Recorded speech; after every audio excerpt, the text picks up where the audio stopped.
Ladies and gentlemen, please put your hands together for our enormous, wonderful press conference today. Let's start off with Kevin Feige, Daniel Bruhl, Anthony Mackie, Paul Rudd, Jeremy Renner, Anthony Russo, Joe Russo,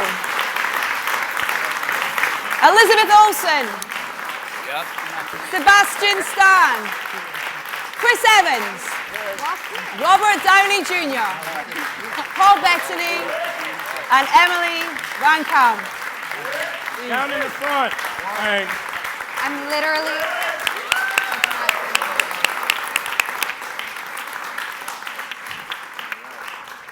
Welcome, ladies and gents. This is terrifying. I'm going to start with our directors at the back here, if that's okay. Anthony and Joe. You guys seem like action geeks, action lovers. But what comes across is that your action has to have a story. There has to be a story, even in set pieces.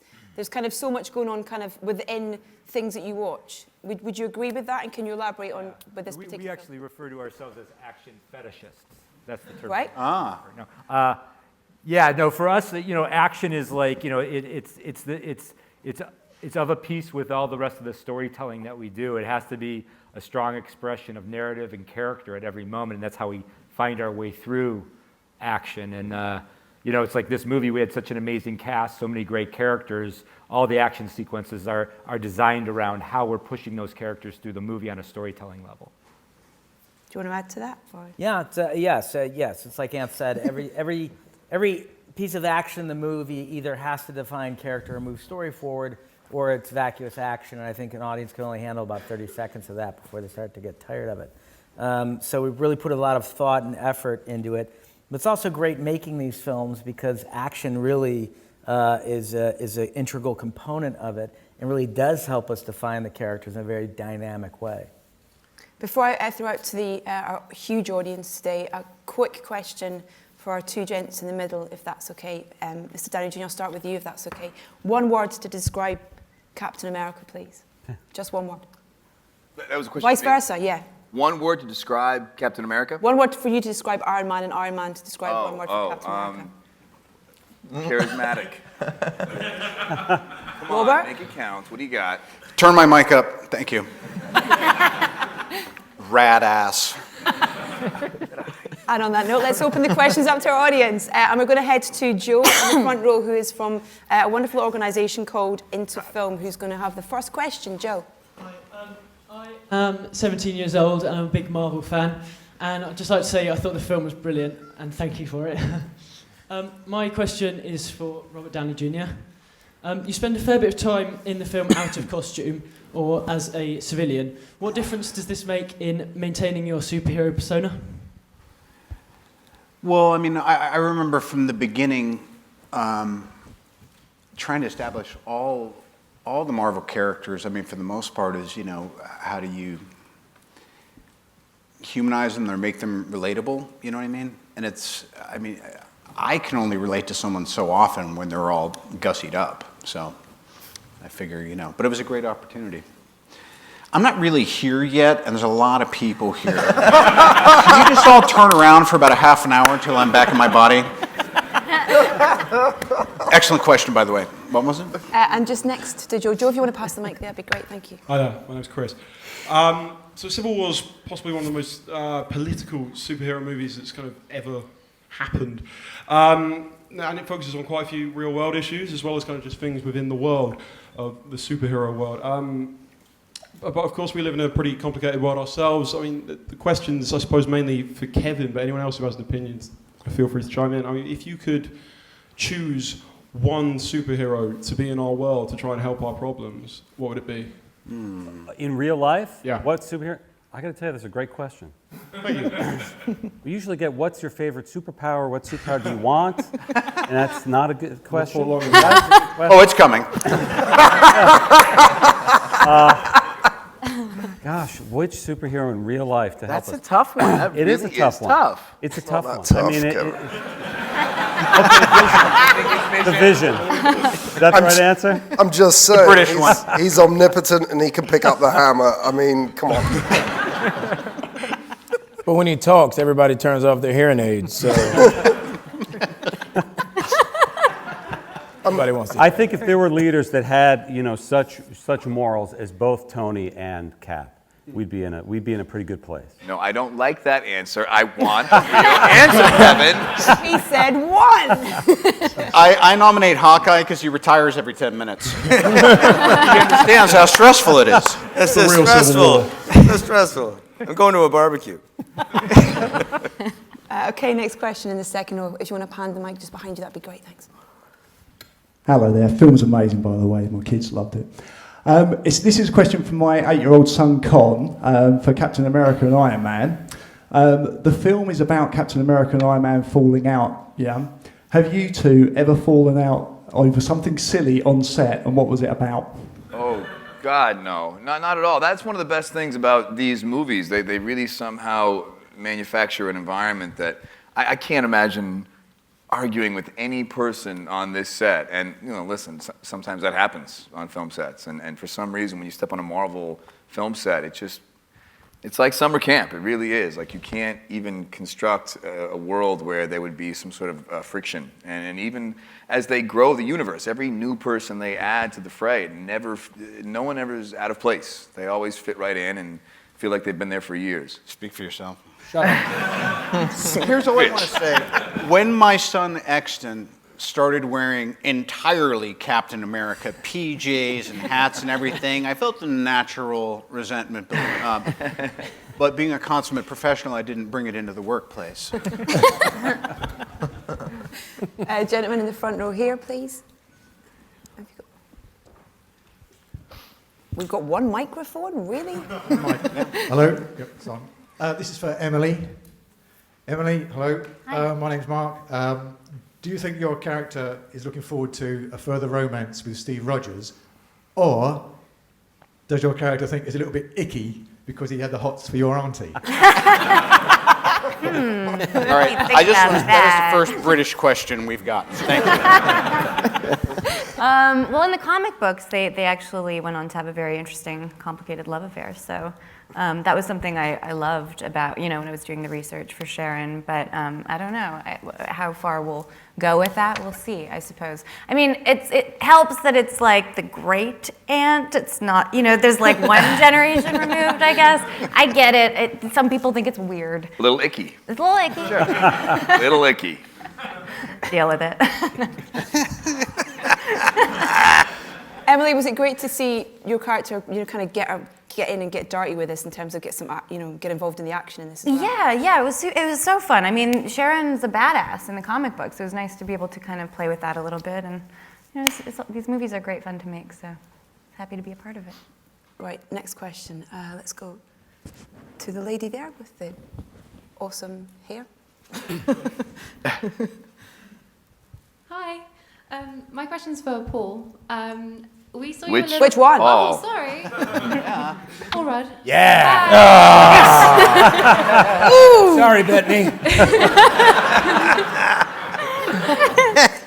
My own town.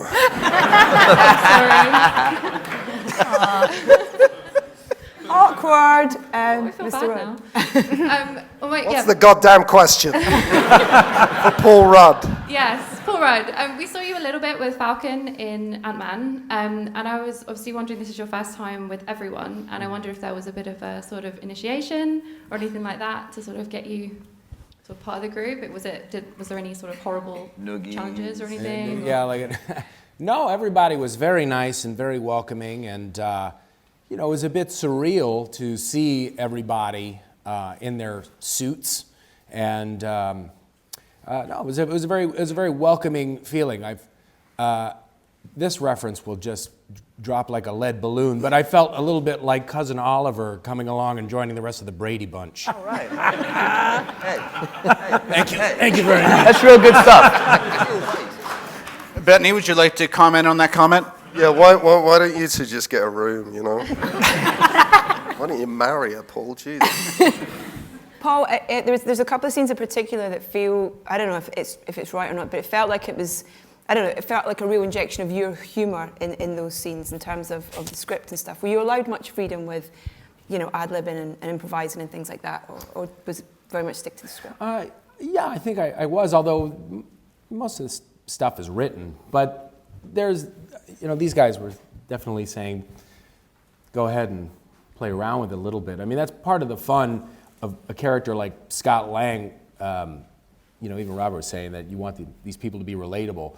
This is a guy that was not born with any kind of super ability, and so it's fun to kind of see meeting these characters through Scott Lang's eyes, and that's kind of the way that I felt just being there, shooting that scene. There was, very little acting required, I think, on that part.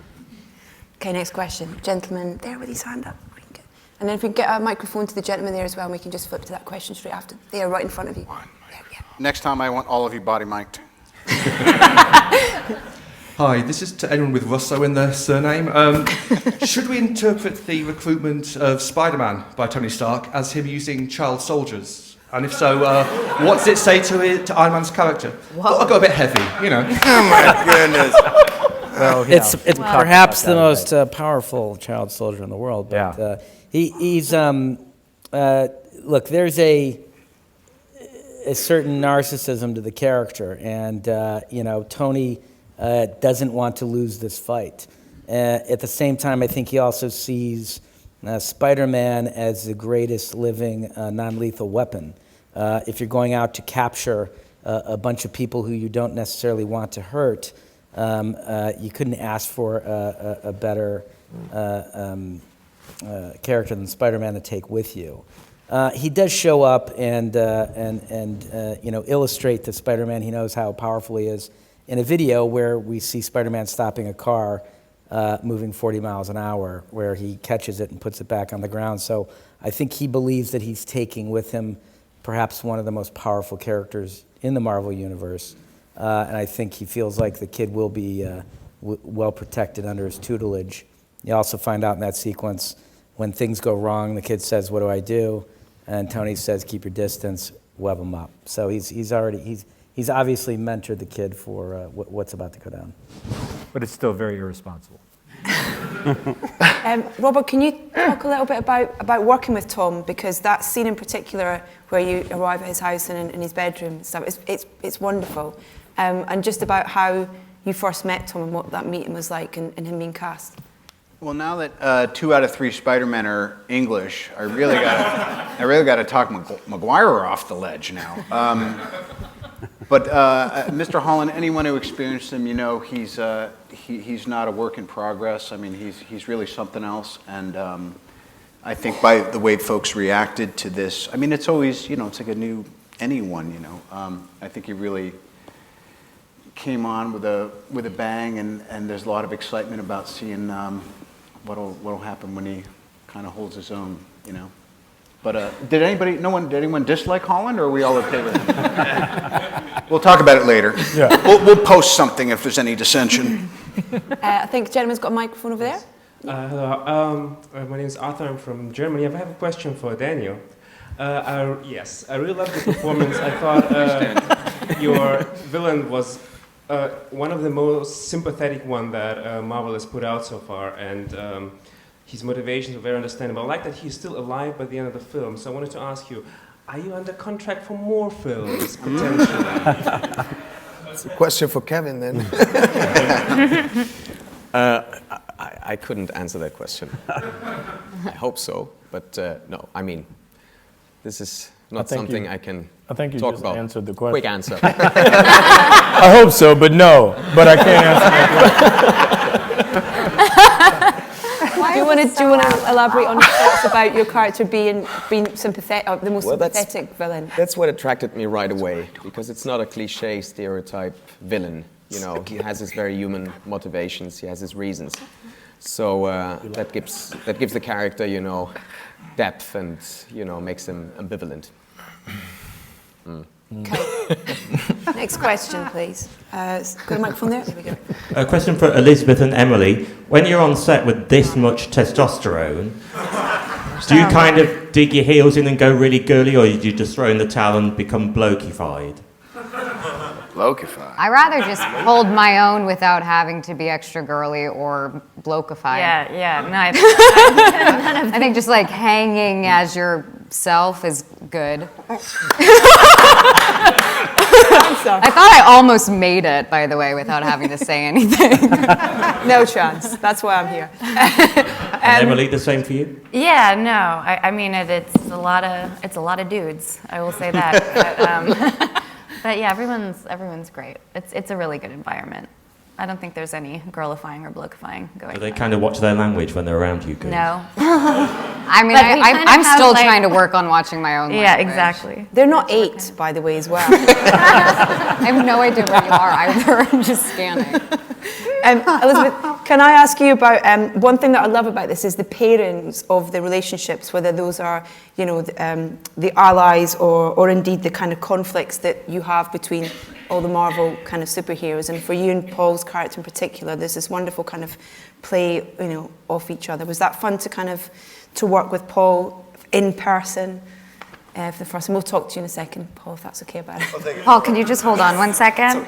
But yeah, working on that kind of pairing and the relationship, particularly with Vision. I think it's something that that fans have wanted, but we're just trying to root it into something that's like more pure of a friend and a companion, because we have to make up like what, like I am made from, I'm not a mutant, I'm made from his stone basically, and so we have that in common, and to use that as a thread that roots our relationship, I think is really important and grounding in a way.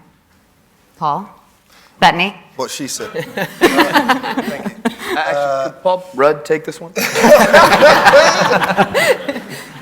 I think they're both they're joined by the fact that neither of them know the extent of their powers, and that's terrifying, but also unites them.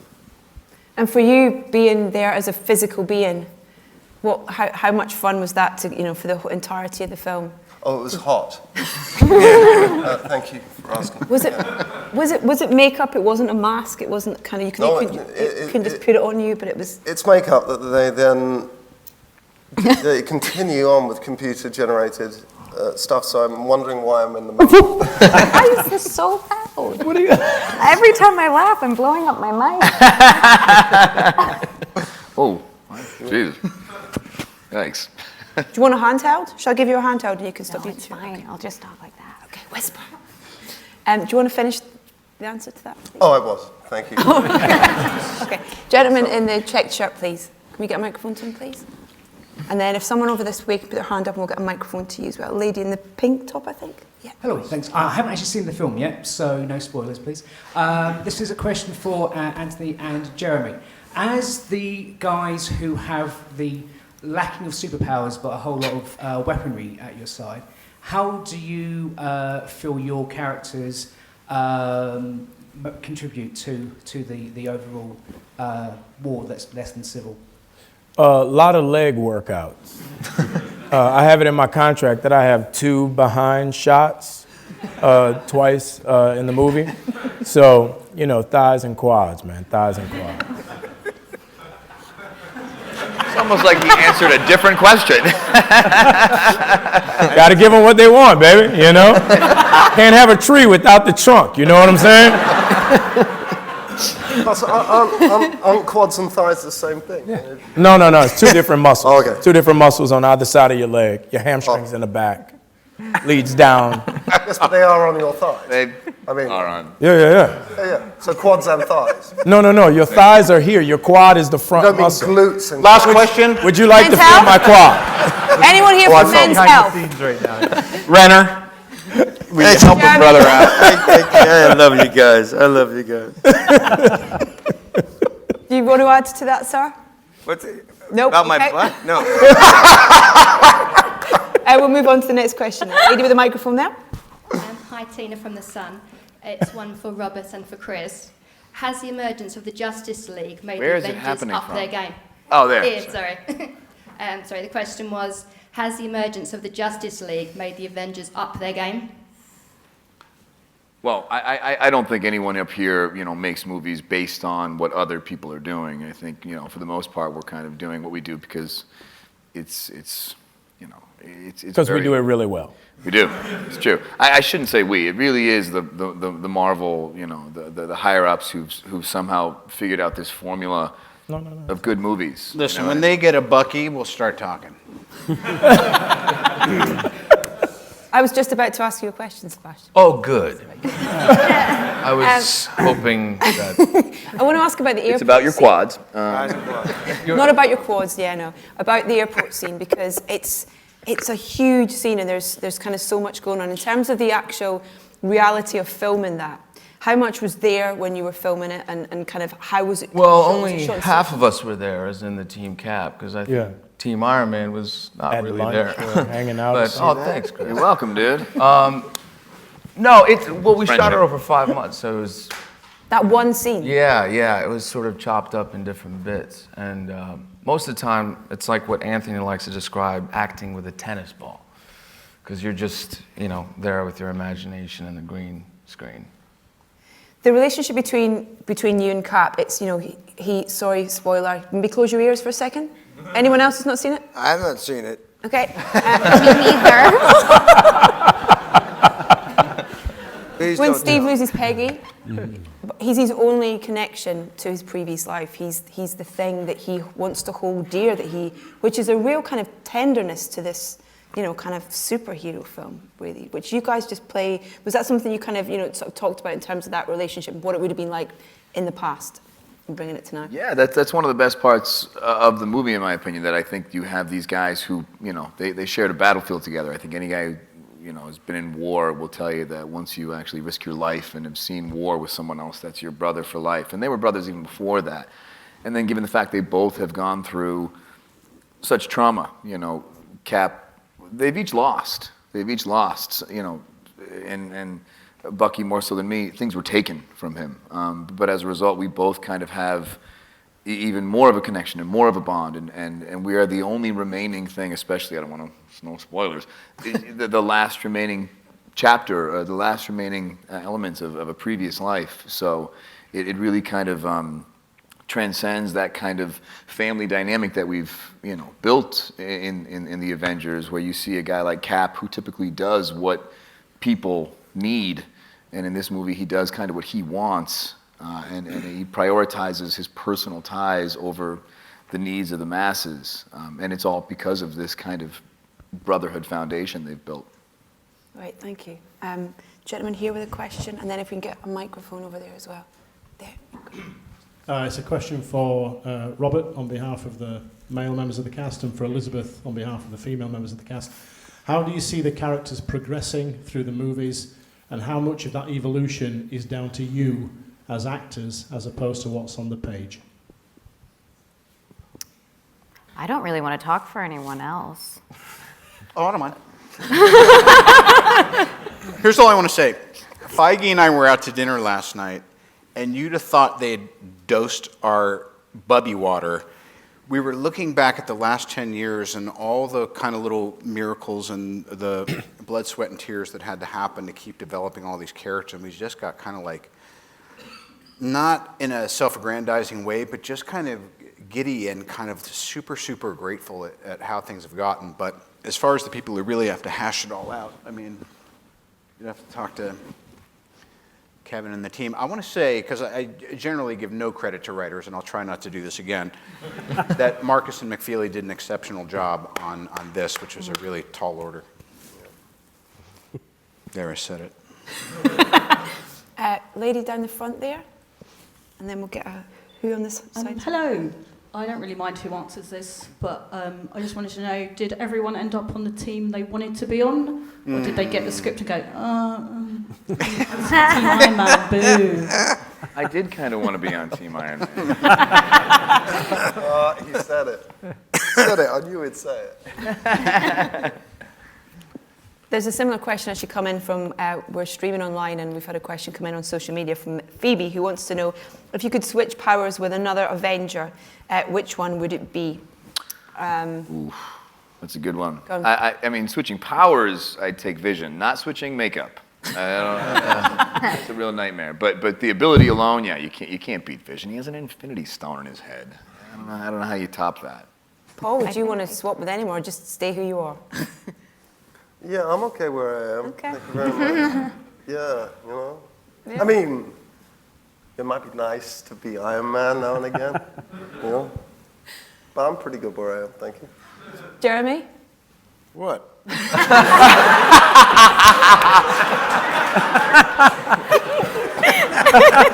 It's okay, I'm sorry, I don't want to give you a hard time. I grew up watching Spider-Man as a kid. Spider-Man? Yeah, I've always loved Spider-Man as a kid. So I'll do this on you. Get out of here. Great. Stuck.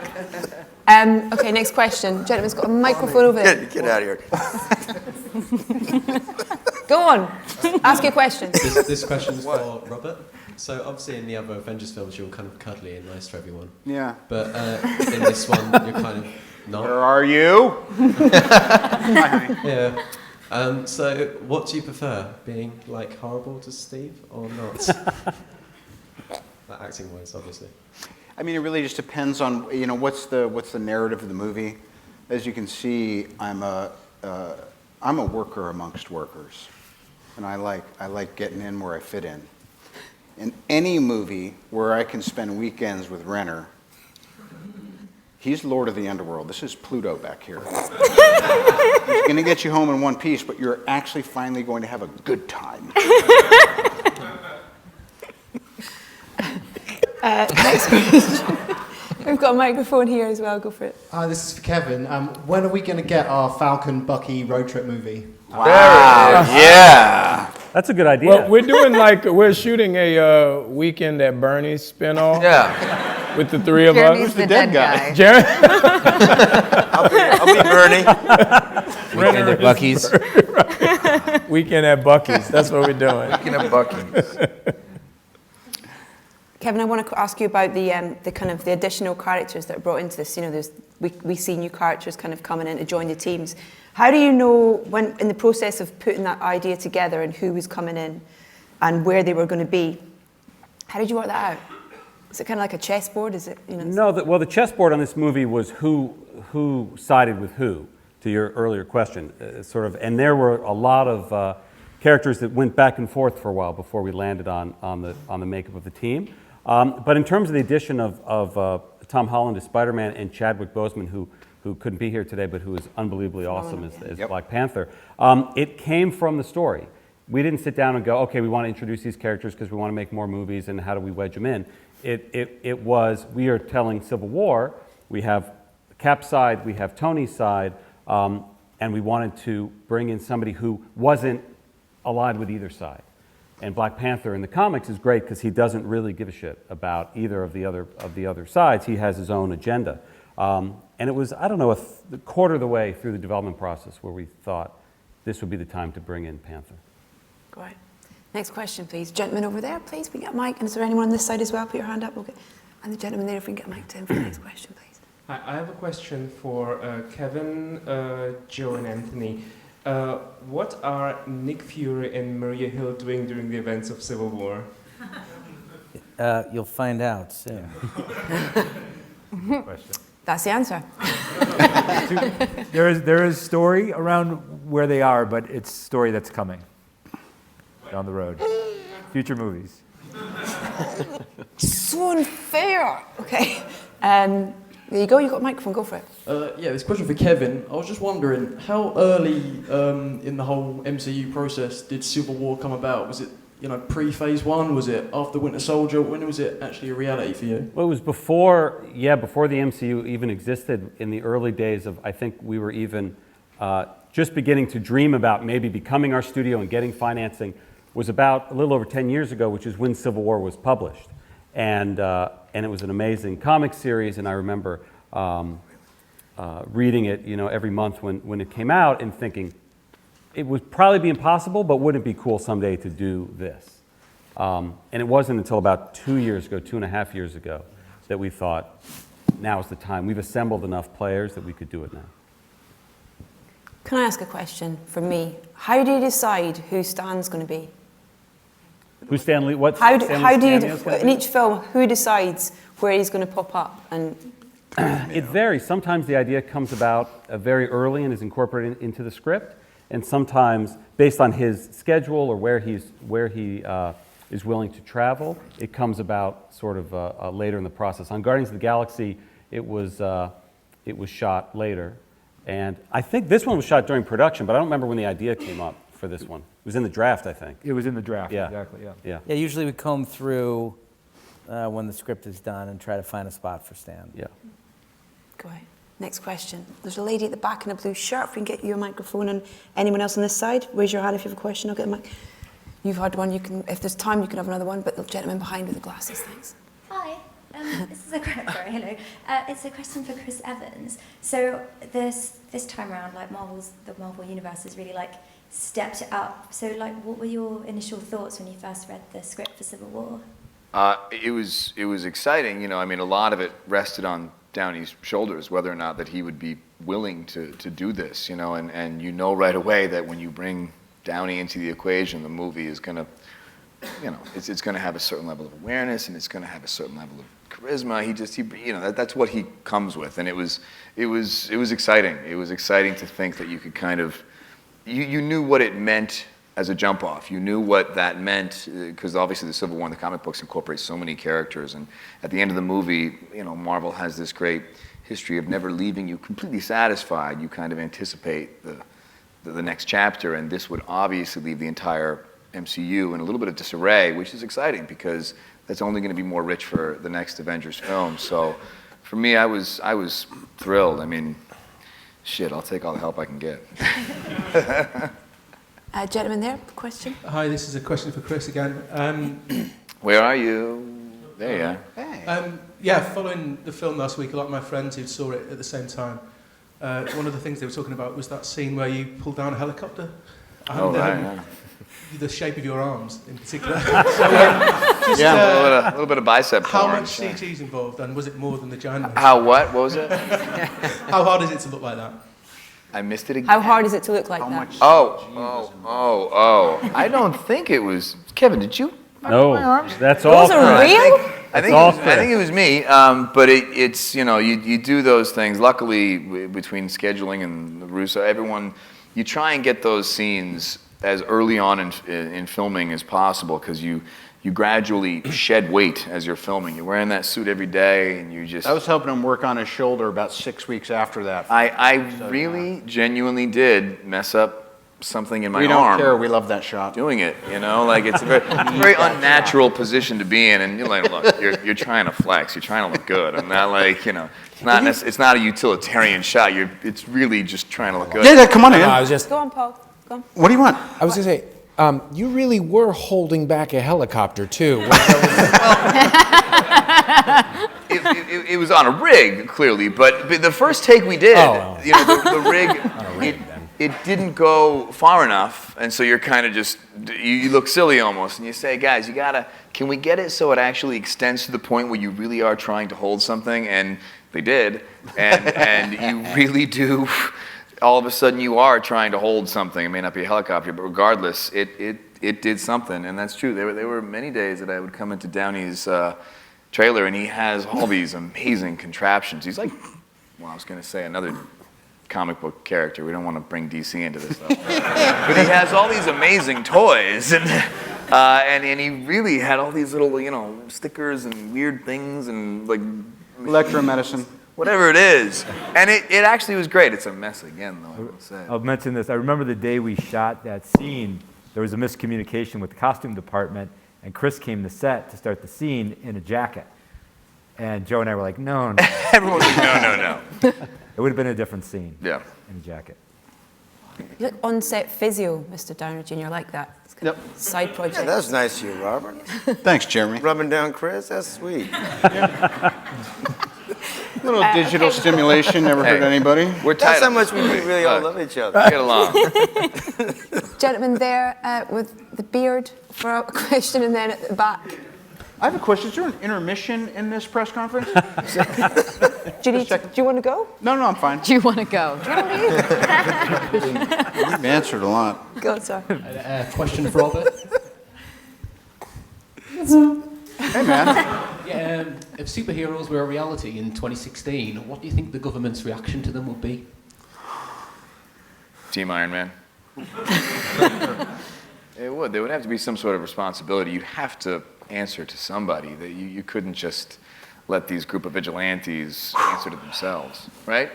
I mean, that's the sad truth. I mean, the truth is, if there really were Avengers, I would be Team Iron Man. I would.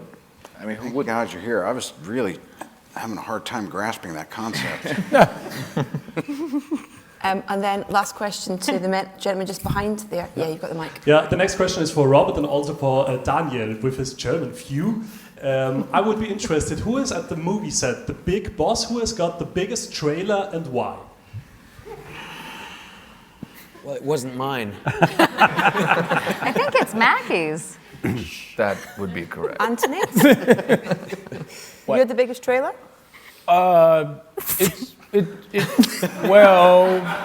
I have a lot of stuff, so I just, it's really nice. It's real, I gotta, but he has like 5 of them. You got the thighs and quads. What? You gotta fit the thighs. I gotta fit them thighs and quads somewhere, man. But he has like 5 of them. Yeah, Robert actually has the smallest trailer. He just has another 4 trailers, right? He has this beautiful Airstream trailer, and then there's 4. Actually, the state of Georgia wanted to give it its own zip code. It's like a kiddie choo-choo train, and it just goes around in a circle. By the way, and what about you? Got you also got a trailer or no? No trailer. I didn't get one, no. But we're maybe... You got a chair. You had a chair. No, but it was, coming from Germany, I remember that the first scene I had with Robert, after 5 minutes he asked me if I had allergies. I didn't understand the question. And when I had lunch and was eating my burrito in my humble little trailer, somebody knocked at my door and said, and he was sitting in a golf cart, and he said, like, "You're cordially invited to Robert Downey's village." I said, wow. So I left my burrito. And then in the far distance, I saw that huge space with 4 or 5 trailers, Thanks, lawn, Kevin. palm trees. I had a 3-course meal. Right. Did you get a massage? And then I was quite sad when he left because I was only invited twice. That's everybody's goal every day is at lunch to see who is going to get invited to the village. And you get so jealous. Like the day he was invited, I see him go by my trail. I'm like, motherfucker. I'm the Braden Carter of the MCU. Oh. Robert introduced me to quinoa. I was like, what is this beautiful grain? What are these little marbles I'm putting in my mouth? It's like, that's quinoa.